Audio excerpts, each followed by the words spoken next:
On s'attaque aujourd'hui à un sujet absolument fascinant, l'histoire de deux immenses familles de la pharmacologie, les sympatholytiques. Le but de cette exploration, c'est vraiment de prendre ces mécanismes de récepteurs qui ont l'air hyper complexes sur le papier et de les rendre complètement limpides. Vous allez voir que ce soit pour gérer une urgence hypertensive ou juste prescrire des gouttes pour les yeux, comprendre ces molécules de fond en comble, eh bien c'est tout simplement indispensable. Bon, jetons un coup d'œil rapide à notre programme. On va passer du mécanisme général aux alpha-bloquants, puis on attaquera les bêta-bloquants, leurs indications cliniques, et surtout on fera un gros point d'arrêt sur les contre-indications majeures. Et on terminera par quelques astuces mnémotechniques pour que tout ça reste bien gravé. Allez, c'est parti. Première étape, le mécanisme général. Parce qu'avant de parler des médicaments en eux-mêmes, il faut absolument qu'on comprenne le terrain sur lequel on joue.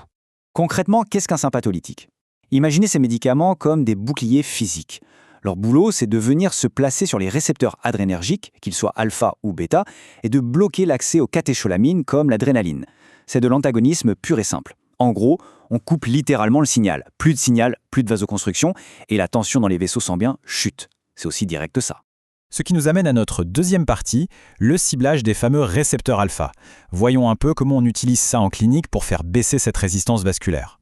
Alors, on a 4 acteurs principaux dans cette famille et chacun a vraiment sa propre spécialité. C'est assez impressionnant. Prenez la phéntolamine par exemple. On l'injecte en intraveineuse et bam, en 2 minutes chrono, elle gère une urgence hypertensive. Ensuite, on a la tolazoline qui est super spécifique pour l'hypertension pulmonaire chez le nouveau-né. La phénoxybenzamine, elle, c'est la molécule de choix pour les tumeurs surrénaliennes. Et pour finir, la prazosine qui est beaucoup plus ciblée sur les récepteurs postsynaptiques.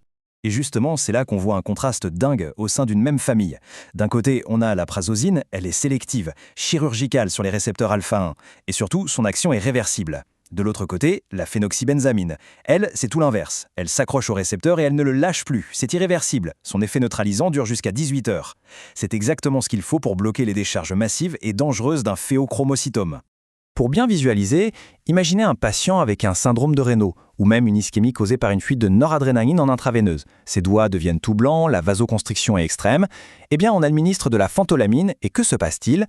Le médicament bloque les récepteurs, les vaisseaux se relâchent instantanément, le sang circule à nouveau et l'ischémie disparaît. C'est de la mécanique vasculaire en temps réel, c'est brillant. Allez, troisième partie de notre exploration, on passe à l'autre versant, les bêta-bloquants, avec leurs effets systémiques et leurs profils qui sont, disons-le, beaucoup plus complexes. Bon, je sais, ce tableau a l'air un peu massif comme ça, mais c'est une véritable mine d'or clinique. Tout se joue sur la sélectivité. Regardez, l'acébutolol, il est ultra ciblé sur les récepteurs bêta-1 du cœur. Le propranolol, par contre, il tire un peu dans tous les sens, il est non sélectif. Et puis il y a ces petits détails qui font toute la différence, comme l'effet stabilisant de membrane. À haute dose, ça agit quasiment comme un anesthésique local en bloquant les canaux sodiques. Et si on regarde les extrêmes de ce tableau, il y a de quoi être surpris. Prenez le nadolol. C'est un bêta-bloquant non sélectif et sa demi-vie est juste monumentale. Il peut rester actif dans le corps jusqu'à 24 heures. Pour une couverture sur la durée, on fait difficilement mieux. A l'inverse, parlons de l'absorption. Le pindolol a une biodisponibilité hallucinante de 90%. C'est énorme. Si on le compare au propranolol, qui se fait littéralement détruire par le foie lors du premier passage et qui tombe à 30%, le pindolol, lui, rentre dans la circulation sanguine avec une efficacité redoutable.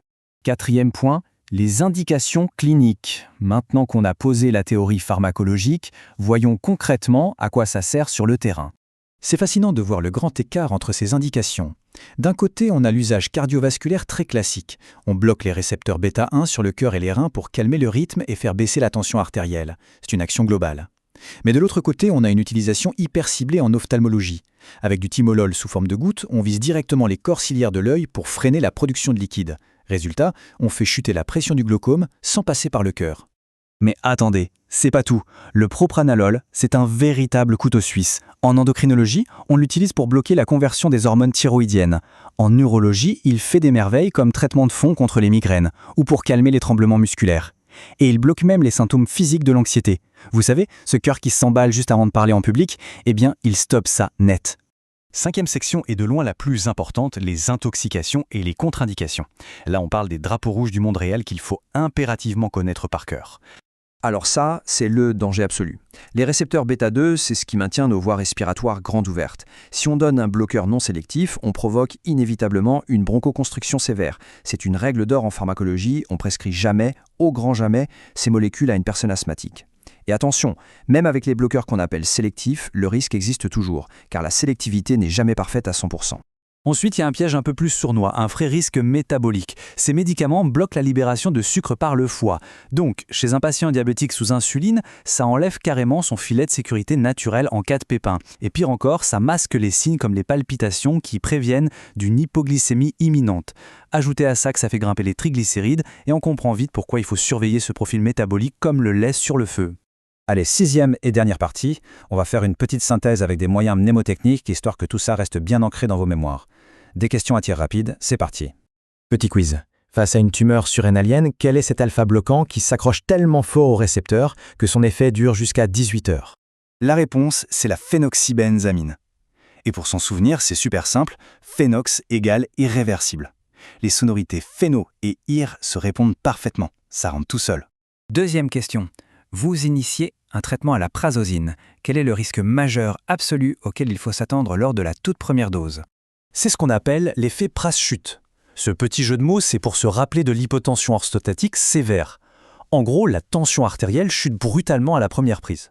Le savoir, ça évite littéralement des chutes cliniques. Et la dernière pour la route, un petit tour par l'ophtalmologie. Quels médicaments on utilise pour le glaucome et surtout par quel mécanisme il fait baisser la pression de l'œil? L'astuce ici, c'est timolol égale timouille pas. Pourquoi? Parce qu'il empêche la production d'humeur aqueuse, donc l'œil arrête de mouiller de l'intérieur. Et au final, quand on voit la puissance de ces astuces et la précision de ces mécanismes, ça pose une vraie question. Combien d'autres secrets cruciaux, capables de sauver des vies, sont encore cachés là, juste à l'échelle d'un simple récepteur cellulaire? Je vous laisse y réfléchir et à très vite pour une prochaine exploration.